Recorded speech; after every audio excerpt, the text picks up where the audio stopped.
విజయవాడ మాచవరంలో కొండ చర్యలు విరిగిపడి ఒకరు మృతి చెందారు. మరో ముగ్గురికి గాయాలయ్యాయి.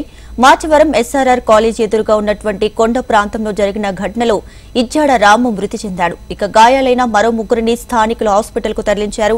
ఘటనా స్థలానికి ఎమ్మెల్యే గద్దె రామ్మోహన్ చేరుకున్నారు. ఘటనా స్థలంలోనే మాచవరం పోలీసులు, నగరపాలక సంస్థ సిబ్బంది సహాయక చర్యలు చేపట్టారు.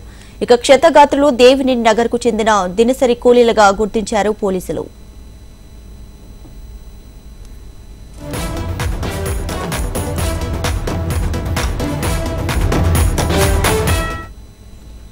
రైట్గా మాచవరంలో కొండ చర్యలు విరిగిపడి ఒకరు మృతి చెందారు. మరో ముగ్గురికైతే తీవ్ర గాయాలైనటువంటి పరిస్థితి ఉంది.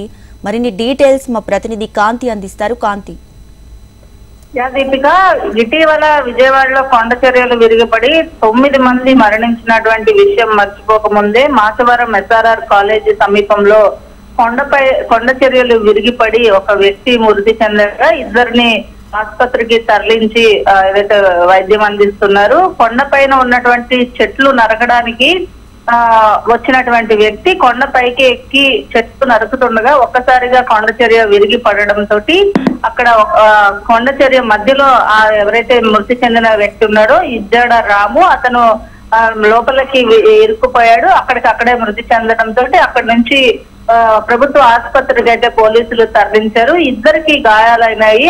ఇద్దరిని కూడా ప్రభుత్వ ఆసుపత్రికి తరలించడంతో పాటు ఎమ్మెల్యే గద్దె రామ్మోహన్ సంఘటనా స్థలానికి వచ్చి బాధితులను పరామర్శించారు. ఏదైతే కొండ చర్యలు విరిగి పడుతున్న క్రమం, ఒకవైపు వర్షం అనేది కంటిన్యూస్ గా గత 20 రోజుల నుంచి కంటిన్యూస్ గా పడుతుండడము, భారీ వర్షాలు ఒక వారం రోజుల నుంచి పడుతుండటంతో ప్రజలు అప్రమత్తంగా ఉండాలి అని చెప్పి పదే సూచిస్తున్నప్పటికీ కూడా ఇటువంటి చర్యలు అయితే కొనసాగుతూనే ఉన్నాయి. మొత్తంగా చూసుకుంటే ఈ రోజు జరిగినటువంటి ఘటన ఏదైతే ఉందో, ఎస్ఆర్ఆర్ కాలేజ్ సమీపంలో చెట్లు నరకడానికి వచ్చి ఒక వ్యక్తి మృత్యువాత పడినట్లుగా తెలుస్తుంది. ఇద్దరిని కూడా ప్రభుత్వ ఆసుపత్రికి తీసుకెళ్లి వైద్యం చేయిస్తూ ఉన్నారు. మొత్తంగా ఇటువంటి చర్యలు పునరావృతం కాకుండా చూడాలని చెప్పి స్థానికులు అయితే కోరుతూ ఉన్నారు.